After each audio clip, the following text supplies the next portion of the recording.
I'm very happy to have seen it now, because now I tell my friends, I tell anybody conversation with, where was this 10, 15, 20 years ago?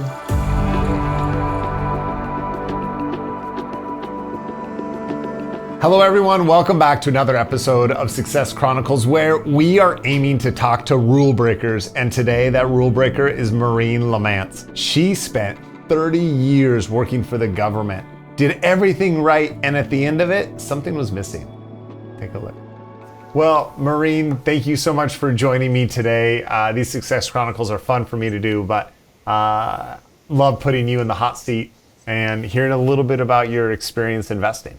Well, thank you for the invite. I was a little surprised at first because just little wins made me very happy, and I'm glad to be able to help someone else. Well, I'm so excited to hear about these wins. I read a little bit about them, but I want to hear it straight from you. But before we start, give me a little bit of, or maybe for everybody else too, your background. You've had quite the professional background that maybe is a little bit unique, well, a lot unique, in terms of where you've been, what you've done, and what your profession was before starting to invest. I've actually been retired now 7 years, but my background has been in IT for the last 30 years, plus the 7 now. Yeah. But started out with just regular PC work years ago before networks were even put in government offices. So we did a lot of customer support, a lot of networking. I traveled all over the world to medical centers, upgrading medical networks, overseeing that piece of it for the government. And then I ended up in Maryland, outside of the Pentagon area, as acting director of cybersecurity for a global military group. So I had a group in the Pacific, in Europe, Yeah. and also in the States. Wow. That's quite the career. I enjoyed it. I really did. And then when I retired, I enjoyed puttering, doing things that I enjoyed. Yeah. And then all of a sudden I became a little bored. I live in a weird state where I'm kind of retired, but I'm not kind of like I haven't been employed by an employer since college. But I can't fathom what retirement feels like. When you say bored, what made you bored? I was always, well, first off, I enjoy waking up and sitting there having my coffee, watching the news, and not having to go to work at a set schedule. I just enjoy that. I love taking my dog for walks and bike. I cycle also on the side. We always went skiing growing up. Okay. Always went to Breckenridge, Colorado. Yeah. Every Christmas growing up. And I just had a burning inside, like, I'm not finished yet. I know I'm a senior, but I'm just not finished. I knew I needed to find something, and I kept looking for it for the last couple of years. And then I saw an ad on one of our local papers and on commercials about this company called TLC, Tax Lien Code. Yeah. And I went to, I think it was back in April of 2025 of this year. Yeah. And I got hooked. It's like, this is what I want to do. Semi-retired, I'm enjoying it though. Yeah. Well, what is your overarching goal with your investments now? I mean, a military retirement, there's a lot of positives with a military retirement, I understand. There are. What is your goal? Every time I hear someone talk about real estate and investing, I hear about financial freedom. I have financial freedom. I have a very good retirement. Yeah. Sure, where everybody's in a budget and so forth. Sure. We all are. I just wanted to be able to fill my day with something I can really enjoy. Back in my 30s, I actually almost bought a rental. Okay. I had all the trades set up, I had everything set up, and then there was a family emergency. So, of course, there was no question the funding I had set aside went to the family emergency. Yeah. And then life gets in the way, and I just kept on working and so forth. Yeah. It's just that nag was still there. That you still wanted to be active. I wanted to be active. I am not one to sit still. Why tax liens? Why real estate? Why not? I mean, you cycle already. The perception may be, and I have my own answer, but the perception might be, why not just enjoy your retirement? Why risk it? Why invest in something outside of the normal retirement? Something new. To pick up, where I left off from my 30s. I enjoyed real estate. My father years ago was a broker and a real estate person in Connecticut. Yeah. And then life got in his way and he had to do the normal work and so forth. Yeah. But it's always been an interest to me. I have a rental in Florida right now that I've had for a while. Yeah. And I've been wanting to expand it. Okay. And I think the tax lien code has given me the push to make that move. So I joined tax lien code, and I have a coach who is fantastic. I love talking with Roy. Yeah, Roy's great. And, we're about the same age, and I think he's a little bit younger than me, but we get along well. Yeah. I think it helps hold me accountable for action. Yeah. Yeah. How has your government background in the government work helped or maybe hurt your investing mentality? I'm not sure if it's the government mentality or is it society that I grew up in. Ooh, okay. I am of the group that you go to school, you get a college education. Women back in the 50s, you get married after high school. You go ahead and get your college education many times after you're married. Yeah. You work, you save, you save, you save, you save. And I can remember at the first workshop I went to hearing one of the, I think it was Brian Siegel. Cash is trash. Okay. In a good way. Yeah. Because we all have our 401s, we all have been saving for years, and Yeah. and it's helped me change my mindset from the old-fashioned to broadening what's possible, even at my age too. Yeah. When Brian Siegel, I'm gonna have to. I don't know that I've heard Brian say that. I might steal that from him. Cash is trash. What did that do to you? That's a pretty I won't say violent, but No, yeah. Yeah, it's pretty different than what you hear a lot about. Save, keep the money. In growing up in that type of society, I'm very protective of what I have attained. I'm very proud that I'm very comfortable. Yeah. And the thought of pulling anything out of that to do maybe something a little riskier or a new venture has been a new thought process for me. So every time I go to the seminars and I talk to people and looking online, it's like, oh, wow, this is pretty good. Yeah. So I'm slowly moving a little bit over to that thinking process. Yeah. And then, of course, when you have a win, it's like, oh, okay, now I'm hooked. Yeah. I want to do more and more and more. Yeah. So tell me about that first win. What did that? You came to Foundation. You bought. What did it feel like? Tell me about your first tax lien. My first one was over the counter, of course, in Florida. Yeah. And there was so many people that were able to get over the counter that I didn't get one that weekend, and I just was, oh gosh, what did I do wrong? And I sat and talked with someone, and they said, no, you did everything right. All my formulas, calculations, it was right. Yeah. So I went home, took a day off. The next day I went and bought 2 over-the-counter tax liens, and I go, oh, I need to do this more. Now they haven't redeemed yet, But then when I was talking with Roy, we talked about doing some deed auctions. Yeah. So he showed me how to do the deed auctions, how to do the calculations. And I can remember when he looked at my calculations, and he goes, well, you're not quite there yet. You've got some fixing to do. Yeah. So I spent the weekend fixing my calculations, and lo and behold, when I won 2 deeds at Lee County, Florida auction, it was like, oh, this is fantastic.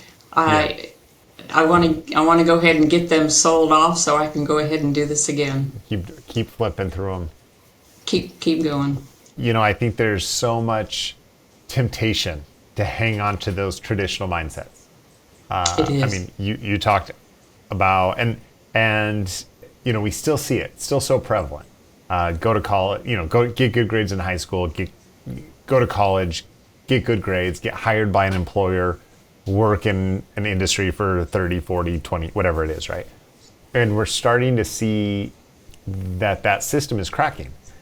That it just doesn't work. I mean, there's so many people that I see that are retiring or trying to retire, and that system has failed them. But our society keeps hanging on to that idea and that mindset. And so it's so ingrained in us. How tempting is it, even when you see these wins, even though the system has worked, right? Our system, you've bought some tax liens, you've bought your first 2 tax deeds. How tempting is it to still, like, I don't say question the success or revert back to that traditional mindset of saving and just that traditional system? I'm actually have going with me on as a partner in the tax lien side of it is my son. Okay. So I'm actually introducing him to this process. It's almost like a generational change for a lot of folks. I think the young folks that I see at the conferences and so forth are really seeing and are in the change of converting from the save to be able to build. Yeah. And I know my son is just biting at the bit to get going on it himself. What does it felt like to have your son involved? What does that felt like to you? It feels good for the fact that I'm able to pass something along to him that he can carry on well past after I'm gone. Yeah. I told myself when I did this, I'm not ready to settle down at least for another 10 years. Okay. I just turned 70. Okay. So I figure when I'm 80, I'll be able to slow down and just continue retirement and so forth. But it's nice to see him pick up and learn the new thought processes because, you know, I was raised that way. He was raised that way also. Yeah. So he's slowly starting to convert and want to jump in and do tax lien. I think he's leaning towards the deeds and properties himself, and also commercial. Okay. So many fun avenues. Yeah, and his wife is on board with it, just pushing also. Yeah. So is he facing any struggles trying to break free of that mindset? He is. Because his work is so demanding right now. It's a little bit slower for him to break away from that mindset because he's got to keep, income coming in. Sure. And then he wants to jump over here and do some investing also. But he sees the light at the end of the tunnel for the investing. Yeah. And following the tax lien code system because it works. You know, those golden handcuffs are so strong sometimes. You know, being attached to that job and you look down and like, man, but they're gold.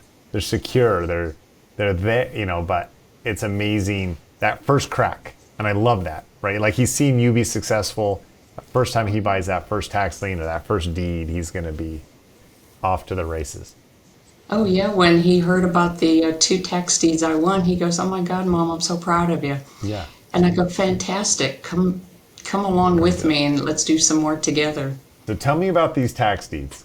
They're land in Florida, is that right? They're land in Florida.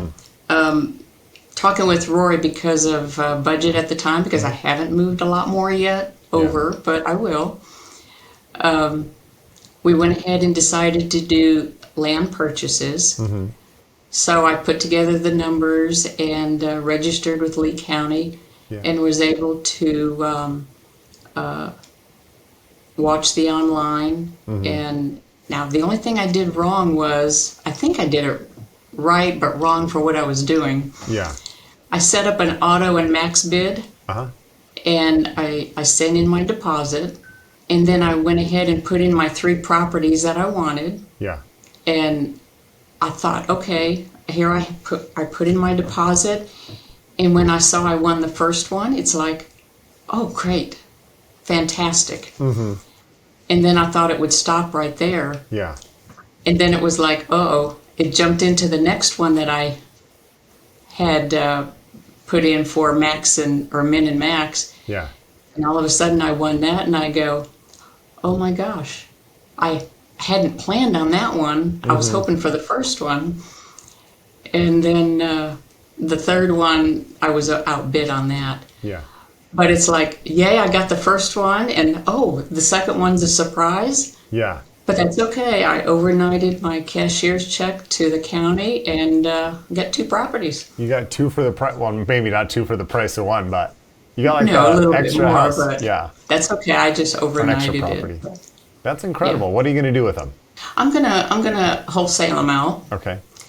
I sat with Roy last night, and we went over how to do a buyer's list, which seems pretty simple, with just a little bit of time involved.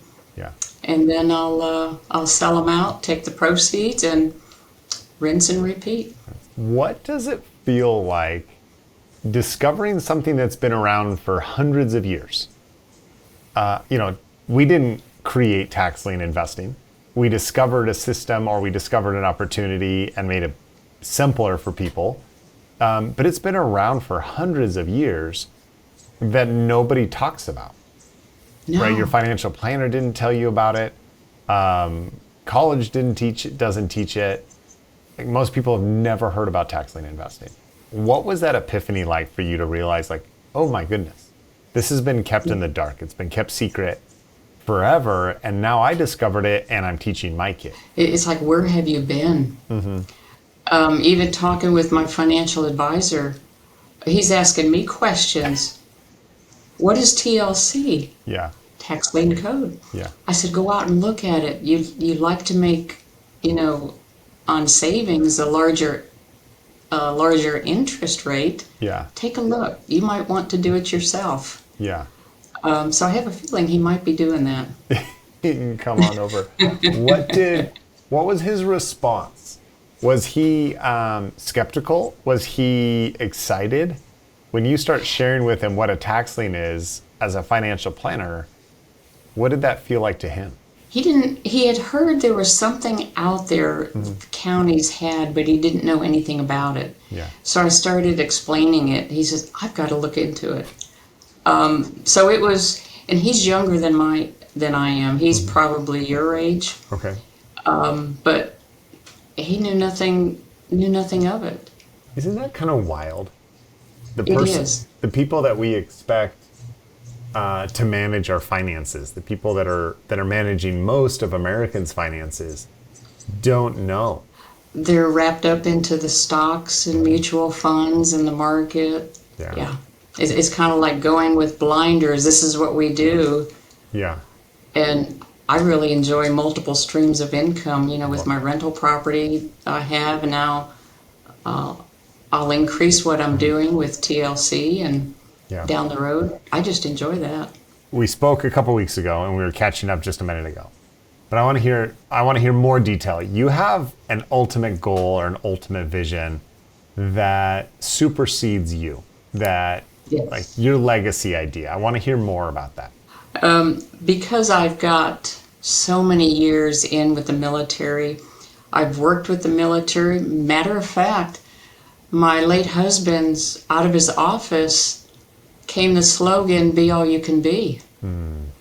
I think so many refer and match that up with the Army, Yeah. be all you can be. And that came out in the back in his office time frame when he was in the military himself. And since then, I've got brothers, I've got nephews, I've got nieces, I've got cousins, so many in the military and who have been in war and then working with the military for so many years. My heart is just with the military, and not only the members, but their families also. So my goal down the road is I want to buy some properties for the homeless vets. I have a homeless vet in my family.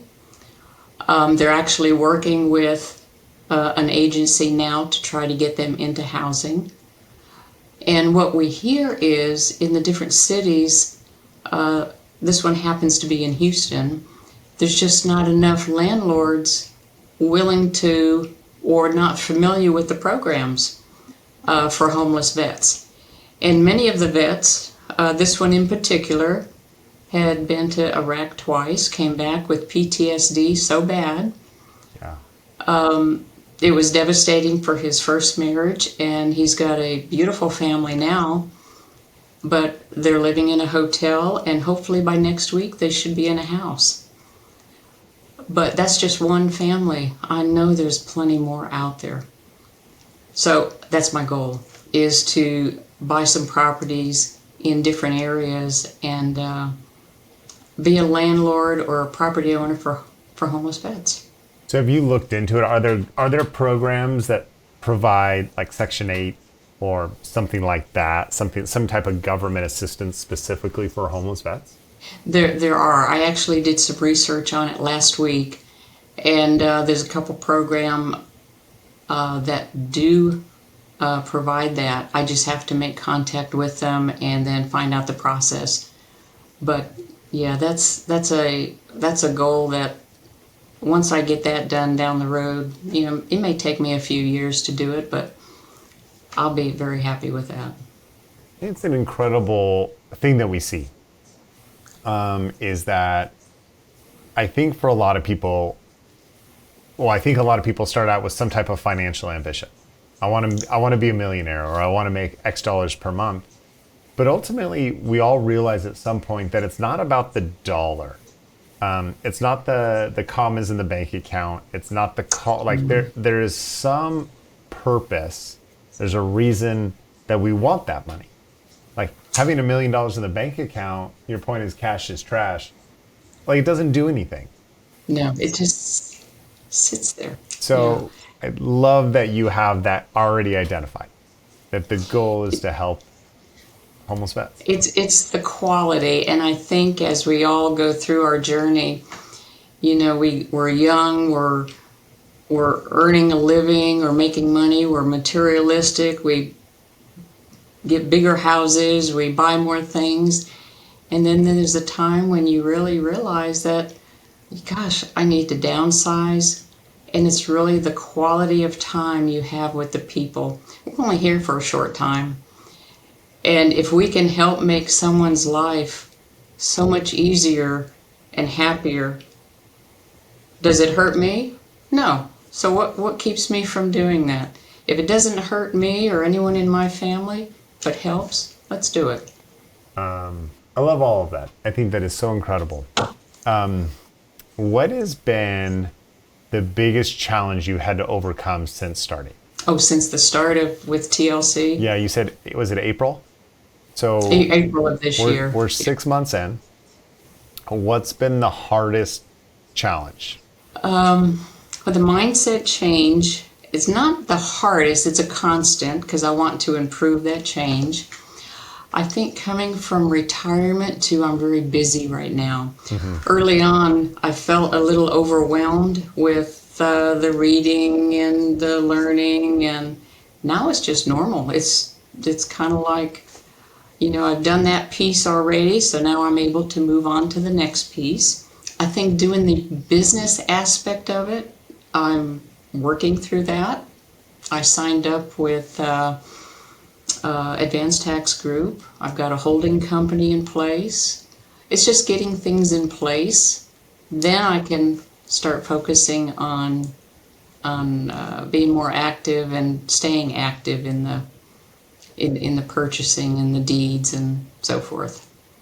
It's just the preliminary stuff that has to be done. It's amazing how big that obstacle feels at the beginning.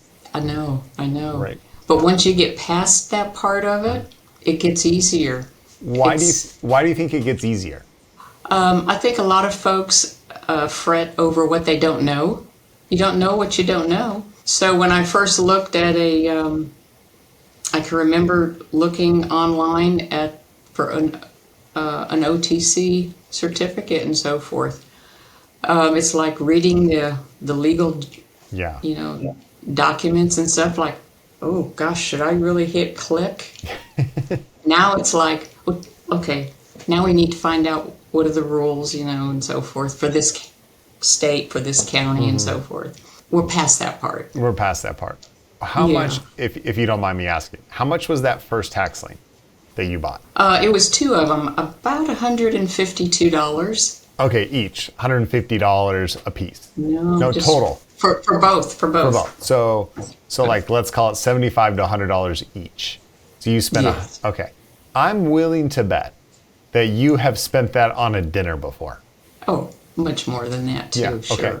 Yeah. Why do you think that's so hard? Because you go out to dinner with your husband and you're looking at the menu and you're like, okay, like I'll spend $200, $250 on a meal for my husband and I, and not even think about it.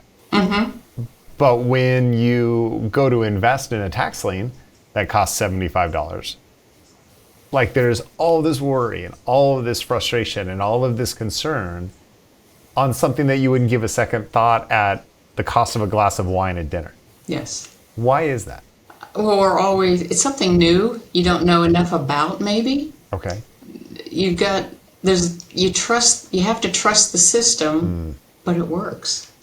I mean, it works. When I got the deeds, when I won the deeds, it was like, I'll be a son of a gun. This thing works. Yeah. And the calculations, it works. Yeah. So I think we're all hesitant for that first initial click of the button. And then once we do it, it's under our belt. We've got that notch. So now we just have to get more notches. Well, I feel extremely proud of you for doing that. It is so hard. Anytime we do something brand new. Sure. It just feels so challenging. But it's amazing how fast things that felt hard become easy. Setting that first company up, buying that first tax lien, buying your first deed, 6 months. Maybe your son is already having this experience with you because he's going through that same thing now. He's worried about buying his first tax lien. You're like, just push the button. It's not that hard. I know. He's looking at me like, well, gosh, now if mom can do it, I'm sure he's thinking, well, I can do it too. Yeah. What is that emotion like for you? To give him hope, to give him confidence in something that you're maybe not even 100% confident in yourself? It's really a good feeling because he's been interested in real estate. He wants to buy some properties and so forth. But again, he is so focused on that day-to-day job that it's refreshing to be able to give him an outlet of another way to bring in income and create a legacy for his family moving forward. Okay, I want one final piece of advice, but I want you to talk to yourself back in April. So you saw the ad you said on the news, in a newspaper or radio or something, right? Yeah, we get a local paper that So you see that ad pop up.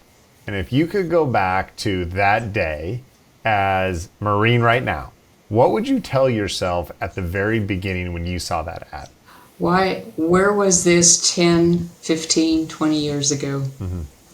I probably would have jumped in and explored it at that time. Yeah. I'm very happy to have seen it now because now I tell my friends, I tell anybody I, conversation with, and I have retired folks that I hang with and they go, oh my God, what are you doing now? And then when I told them I won some deeds and property, and it's like, that is so awesome. And in a way, I think they wish they could do it too. Well, you should just bring them along with you, Maureen. Just bring them. Yeah. Well, it's such a pleasure. It is absolutely amazing to me the wide breadth of people that are having success with this. That it's fun to capture and talk with so many people with so many different walks of life, with so many different backgrounds and histories and experiences that come into tax lien investing, all of them brand new. It's amazing. People come in like, I had no idea what a tax lien was when I saw your ad. And 6 months later, you own a bunch of tax liens, and now you own a couple deeds, and you're well on your way to having a whole empire. I can't wait for this next year to see how many more I can get to, because the more I can build this up, the sooner I can get those homes for the vets. I love that goal even more. And I'll let you know when I get my first one too. Yeah, well, you let me know if you need a partner, if you need somebody to back you. I'd love to help. Awesome. Thank you so much. Of course. Well, I will see you next week, right? You're coming to Kansas City for Expo? Oh, for sure. Okay. For sure. I love it. I can't wait. Thank you, Maureen. Okay. All right. Have a great day. What an interesting journey. And my takeaway, I'm sure you have yours, 2 of them. First of all, I love that. I guess give credit to Brian Siegel. Cash is trash. Love that. Wrote that down. Maybe I'll put it on a t-shirt. But the second one is our lives need meaning. For so long in a whole career, Maureen had meaning through her job, her role, her responsibility at work. But as soon as she left that, her meaning or her bigger goal just felt like a big void. I love that she identified it as homeless vets, wanting to take care of them. I think we all have that. I have mine. What's yours? Leave them in the comments below.